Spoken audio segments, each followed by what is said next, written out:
Pakistan stock data channel पर खुशामदीद। आज हम जिस शेयर का बेसिक फाइनेंशियल डेटा एनालिसिस करेंगे वो है नेशनल फूड्स NATF। ये कंपनी 1970 में इनकॉर्पोरेट हुई और ये खाने पीने की चीज़ें और मसाले बनाने और बेचने का काम करते हैं।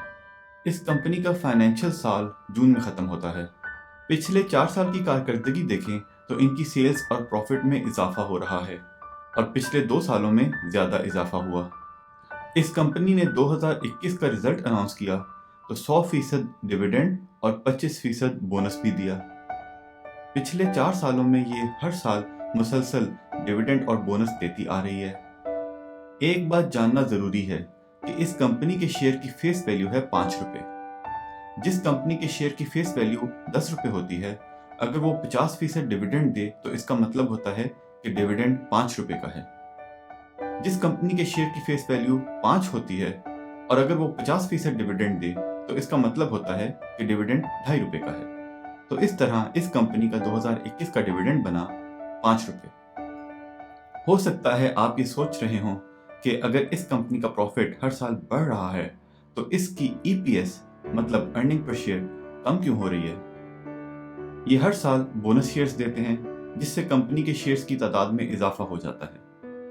EPS निकालने के लिए प्रॉफिट को कुल शेयर्स की तादाद से डिवाइड किया जाता है, तो हर साल शेयर्स की तादाद बढ़ने की वजह से प्रॉफिट ज़्यादा होने के बावजूद EPS कम हो रहा है। इस कंपनी का फाइनेंशियल डेटा हमने PSX की वेबसाइट से लिया, लेकिन असूली तौर पर आपको इस कंपनी की फाइनेंशियल स्टेटमेंट्स देखकर एक बार इस तफसील को वैलिडेट करना चाहिए और इसके बाद सरमायाकारी का फैसला करना चाहिए, क्योंकि नंबर लिखने में मुझसे और PSX से भी गलती हो सकती है।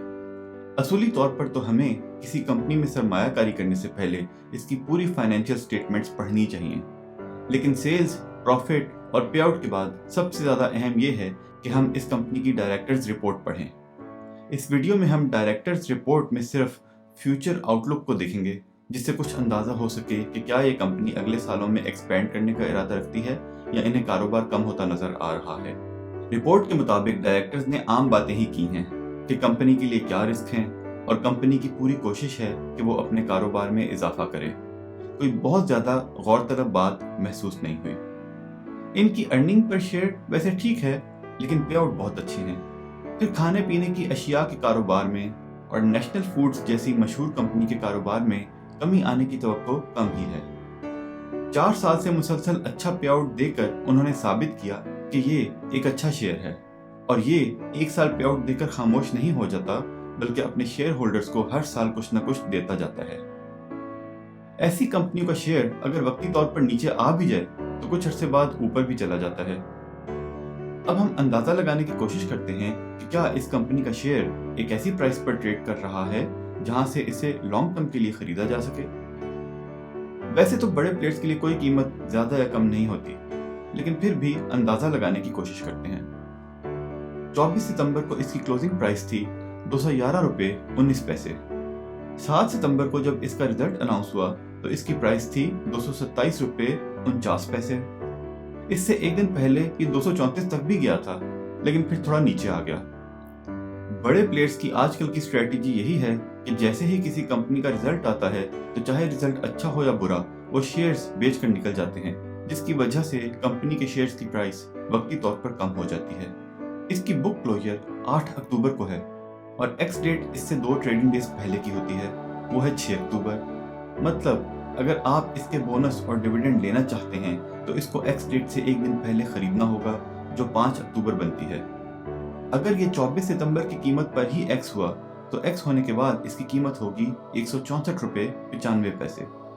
पिछले 1 साल में इसका हाई है 242 रुपए और लो है 192 रुपए 55 पैसे। पिछले साल जब इस कंपनी ने डिविडेंड और बोनस दिया तो इसका हाई 288 रुपए 72 पैसे का लगा। और अगर सिर्फ इस बात का अंदाजा करें तो जब स्टॉक मार्केट ऊपर की रैली बनाएगी तो ये शेयर 30 से 40% तक ऊपर जाने का पोटेंशियल रखता है। याद रहे, ये जरूरी नहीं कि कोई शेयर अपने लो से नीचे नहीं जा सकता और हाई से ऊपर नहीं जा सकता, क्योंकि ये फैसला बड़े प्लेयर्स का ही होता है और किसी भी शेयर का लो और हाई कभी ना कभी तो टूट ही जाता है, लेकिन फिर भी ये एक अच्छा फंडामेंटल शेयर है।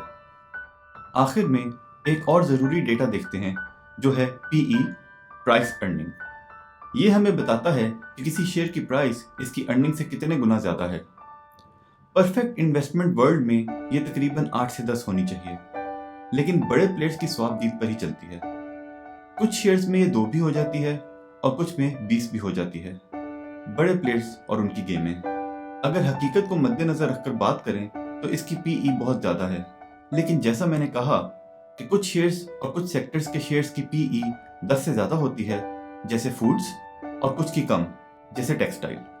शायद इसकी एक ये वजह भी हो सकती है कि सब जानते हैं खाने पीने का बिजनेस हमेशा रहेगा, लेकिन टेक्सटाइल कंपनी अक्सर एक्सपोर्ट्स पर चलती हैं जो कभी कम या ज़्यादा होती रहती हैं, और इस हिसाब से मुस्तकबिल की प्रेडिक्शन करना थोड़ा मुश्किल हो जाता है।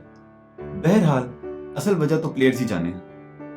तो परफेक्ट इन्वेस्टमेंट वर्ल्ड के हिसाब से ये शेयर बहुत महंगा है, लेकिन अगर इसके पिछले सालों की कारकर्दगी देखें तो मुनासिब प्राइस पर है।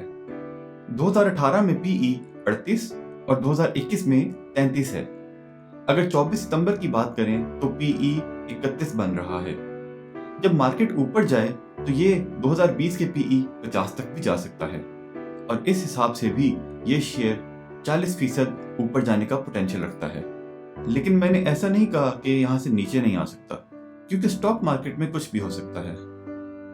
ये कोई बाय या सेल कॉल नहीं है और ना ही कोई टारगेट प्राइस दी जा रही है, बस मुख्तलिफ जावियों से आपके सामने तज्जिया पेश किया गया। शेयर्स खरीदने या बेचने का फैसला आपने खुद करना है, क्योंकि मुनाफे में मौज अपनी अपनी और नुकसान में दौड़ अपनी अपनी। अगर मेरा तज्जिया आपको पसंद आया तो वीडियो को शेयर करें, चैनल को सब्सक्राइब करें और दोस्तों से भी करवाएं, ताकि मुझे तज्जिए बढ़ाने की वजह मिल सके। कम से कम 1000 सब्सक्राइबर तक ले जाने में आपकी सपोर्ट की ज़रूरत है। अल्लाह के हवाले।